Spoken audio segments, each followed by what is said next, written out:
Good evening, ladies and gentlemen, and thank you so much for making it here today to celebrate the 25th anniversary of Uniglobe Sameera Travels. We have amongst us present today members of the corporate fraternity, clients, suppliers, airlines, members of the Uniglobe Sameera Travels team, members of the Hyderabad cricket community, members of the press, and last but not the least, family and friends. We also have present amongst us today a chief guest, Padma Bhushan, Mr. Kapil Dev, who's come down here today to grace this occasion. Thank you so much, sir, for being here today. Obviously, I don't need to say anything because this person needs no introduction. But just to state, he's probably the greatest Indian sports person of our era.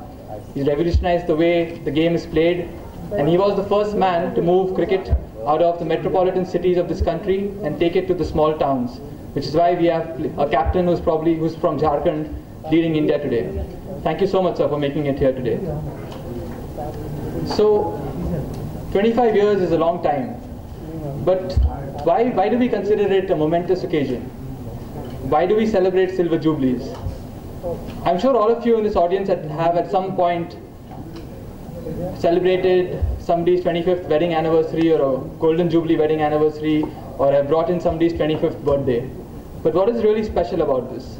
I want to give you a sense and a perspective on this. 25 years is a long time, so let's think back as to how things were 25 years ago.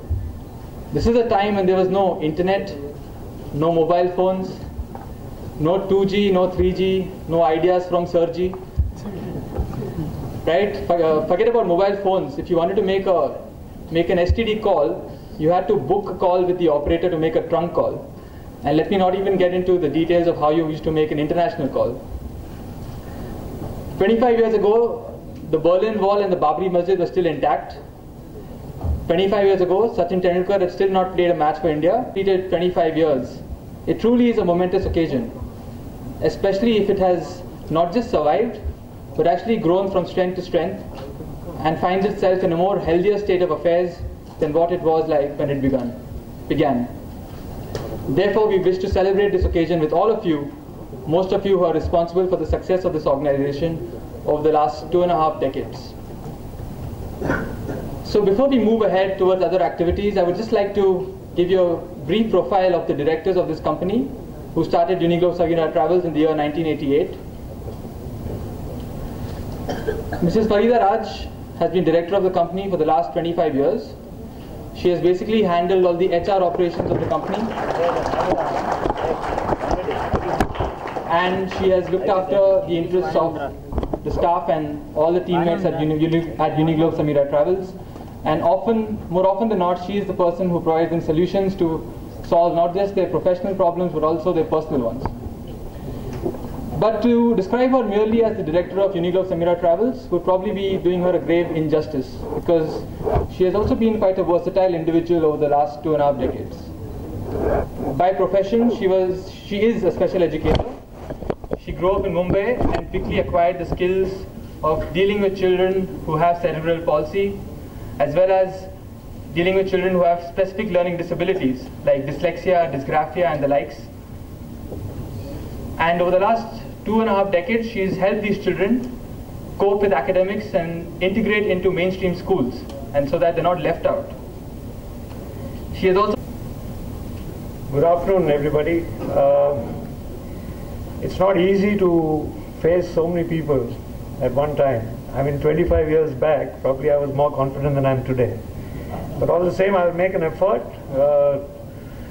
to talk to all of you and try and take you through an emotional journey through Father Time. The MC has just spoken to you about me and spoken to you about the journey that we all have been through over the last 25 years. But what is interesting, in these 25 years, I have learned the business. To be honest, I didn't know anything about travel business when I started. I did not know what I just about knew what a ticket was, because that was required for me to travel wherever I went. But I didn't have any idea as to how this ticket is generated and what is required by a customer. And whether you believe it or not, I learnt it by my experiences. Literally, I jumped into the well to measure the depth most of the time. First of all, I must thank all of you that you made time to come here and celebrate this occasion with us. Without all of you, it was not possible for either to have this program or this function or to have survived these 25 years that I'm talking about. Yes, it's true, I was first a cricketer and last a cricketer. I never dreamt in my life that I would get into business, and more so I get into travel business. I never thought that there was anything else in my life other than a bat and ball. And I'm sure most of the cricketers who are sitting here, most of the stars who of yesteryears who played with me are sitting here felt the same. We just dreamt about, if you were a batsman, you dreamt about hitting the ball. If you were a bowler, you just dreamt about breaking the stumps or getting him bowled. But what happened? What happened that this change took place? I'll just take you through. In my days, cricket was not a profession. It was a passion. It was a passion to play the game and get recognition for it. We enjoyed the feeling of scoring runs or taking wickets because the next day, my friends in the media would write about us. We love to be written about. This was our passion. We loved to walk down the streets where we lived and everybody recognized us. And that was my passion. My passion was to do well every game. My passion was, as a batsman, I was a batsman, to make the bowlers struggle to get my wicket. That was my passion in life.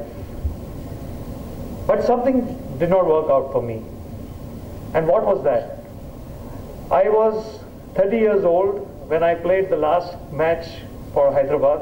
I was playing cricket for Mumbai and then for Hyderabad. And I enjoyed whatever I did, and the last time I played for Hyderabad was the glorious year when Hyderabad actually won the Ranji Trophy. It was a great occasion.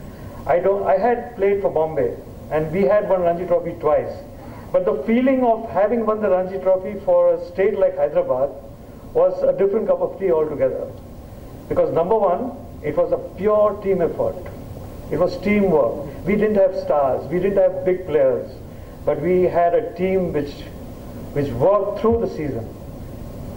I have my captain sitting in front of me. Shivlal was the captain. He was busy with test cricket, so Narasimha Rao led in that particular game. But we played with so much passion and we had that grit to win the game.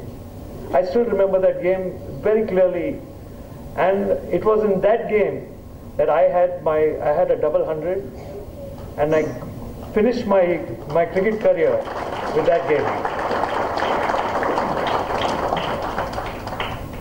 I never thought at that time that I was going to play my last game, but my income, my profession was not cricket. My profession was something else. I had a job and I could not sustain myself and my family with a job. I did not want to work for anybody. This was my problem. So I chose at that stage of my life to quit cricket and to get into a business. And what was the business that I could do? What was I capable of doing? I was capable of doing a lot of things. But to do anything, you needed money, you needed capital. Not many of the people in this hall would believe that I didn't have money when I started business. I had no money with me. I came to Hyderabad and I survived. Myself and Farida, we survived in many ways which we never told anybody. But I had a passion to start my own business. I had the spark in me to do something on my own. And then I met a person in my life who had unconditional passion for cricket. I went to him and I told him that I wanted to start a business and I needed a place to start it. And he immediately recognized that I was the same Hyderabad cricketer who was playing cricket for Hyderabad. He welcomed me, he took me to his house, and he asked me only one question. And I told him, I don't have money. You know, how many people in this world would talk to you if you didn't have money and you wanted to do business?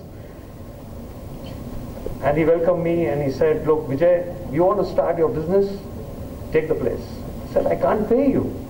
I can pay you only over a period of time. He said, never mind. He signed the contract. I got the premises, and that was where Sameera Travels came into being. And that is the same place where I am today. The same premises in Hyderabad, which I had 25 years back, is there today as well. So that is my play. That's how Sameera Travels came into being.